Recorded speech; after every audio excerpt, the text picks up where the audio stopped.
तो hello friends, आपका स्वागत है हमारे यूट्यूब चैनल विजय शिक्षा सारथी पर। मैं आज लेकर आ गया हूं संस्कृत साहित्य लेखिका पाठ, जो आपका संस्कृत का बीबीआई चैप्टर है। तो आपको इसको बिना स्किप किए अंत तक देखना है। इससे आपका पूरा ऑब्जेक्टिव और सब्जेक्टिव क्लियर होने वाला है।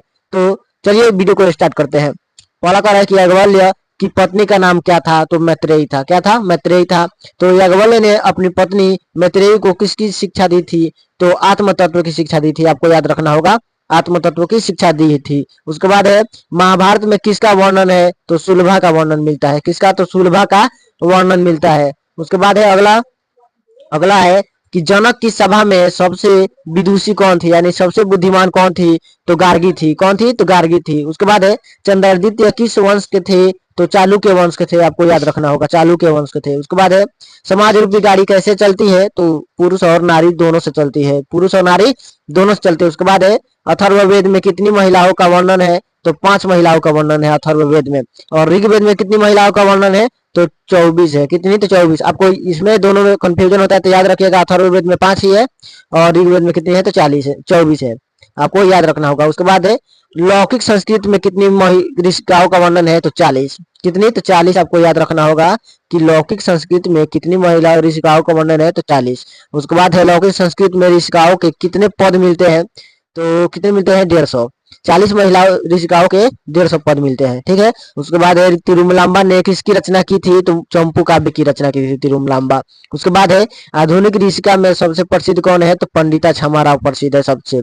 ठीक है। अगला पर चलते हैं। उसके बाद है आगे कि शंकर चरितम किसकी रचना है? तो शंकर चरितम है तो पंडिता छमाराव की रचना है शंकर चरितम। ठीक है।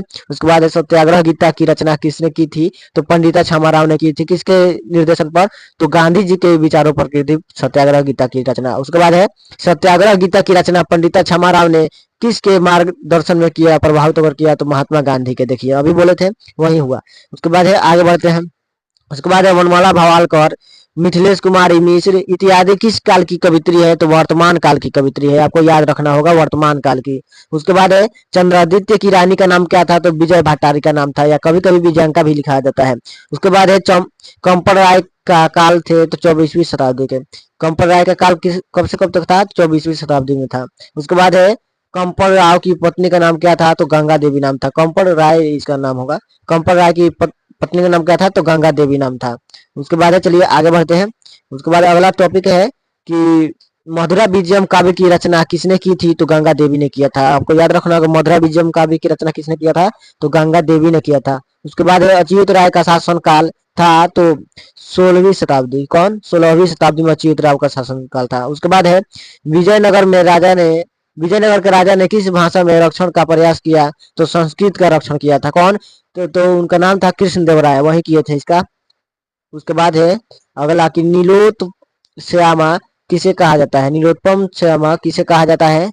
तो कहा जाता है विजयंका को।